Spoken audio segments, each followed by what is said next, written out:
বিদ্যুৎ, জ্বালানি সংকট, কৃষিতে আধুনিক প্রযুক্তির ব্যবহার, পানি সেচ কিংবা লবণাক্ত পানি বিশুদ্ধকরণ, দৈনন্দিন জীবনের নানা সমস্যা সমাধানের একের পর এক চমকপ্রদ উদ্ভাবন নিয়ে হাজির ক্ষুদে বিজ্ঞানীরা।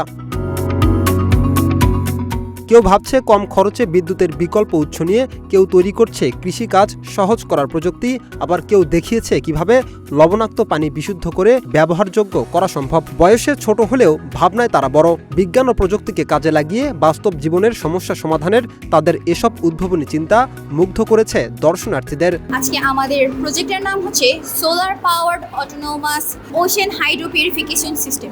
মূলত এই প্রজেক্টের উদ্দেশ্য হচ্ছে স্বল্প খরচে মানুষকে বিশুদ্ধ পানির যোগান দেওয়া। আমাদের আজকে এই প্রজেক্টের মাধ্যমে ঢাকা শহরের মতো যে বৃহৎ বৃহৎ শহরগুলো আছে এগুলোর যানজট নিরসন হবে এবং সময় ও জ্বালানি দুটোই বেঁচে যাবে।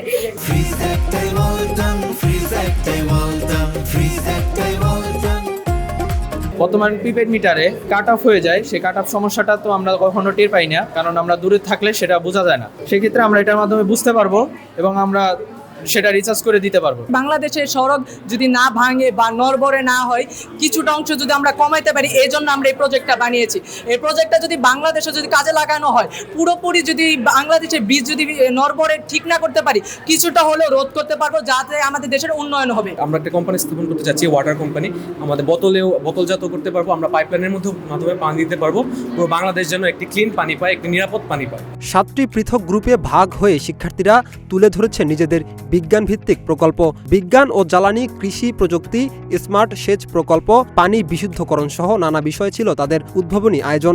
আর এই ক্ষুদে বিজ্ঞানীদের মিলন মেলা বসেছিল গাজীপুরের ঐতিহ্যবাহী শিক্ষা প্রতিষ্ঠান Shafipur ideal public school and কলেজে। সোমবার দিনব্যাপী প্রতিষ্ঠানের সায়েন্স ক্লাবের আয়োজনে অনুষ্ঠিত হয় আইডিয়াল বিজ্ঞান মেলা।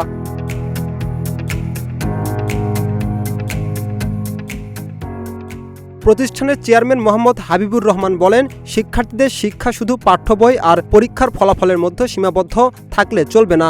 গবেষণা ও উদ্ভাবনের চেষ্টা করতে হবে শিক্ষার্থীদের। বিজ্ঞানকে আসলে অনেকেই ভয় পায়, এই ভয়টা যাতে দূর হয়, শিক্ষাক্ষেত্রে একটা পরিবর্তনের জন্য, শিক্ষাটাকে শুধু প্রসারী করার জন্য আজকের এই যুগে বিজ্ঞান আমাদের খুব বেশি প্রয়োজন। সেজন্যই আসলে মূলত আমাদের এই বিজ্ঞান মেলার আয়োজন আমরা করে থাকি। বিজ্ঞান মেলায় ক্ষুদে উদ্ভাবকদের প্রকল্প দেখতে ভিড় করেন বিভিন্ন শিক্ষা প্রতিষ্ঠানের শিক্ষক, শিক্ষার্থী, অভিভাবক ও নানা শ্রেণী পেশার মানুষ। পুরো ক্যাম্পাসকে ঘুরেছি, আমার অনেক ভালো লেগেছে। ক্ষুদে শিক্ষার্থীদের অনেক প্রতিভা রয়েছে, সেগুলো প্রকাশ পাচ্ছে। পরবর্তীতে আমি চেষ্টা করবো আমিও জানি তাদের সাথে এভাবে যোগ দিতে পারি। একটি আদর্শ শিক্ষা প্রতিষ্ঠানের সাফল্য শুধু ভালো ফলাফলে নয়, শিক্ষার্থীদের চিন্তা, সৃজনশীলতা ও উদ্ভাবনী শক্তির বিকাশও নিহিত।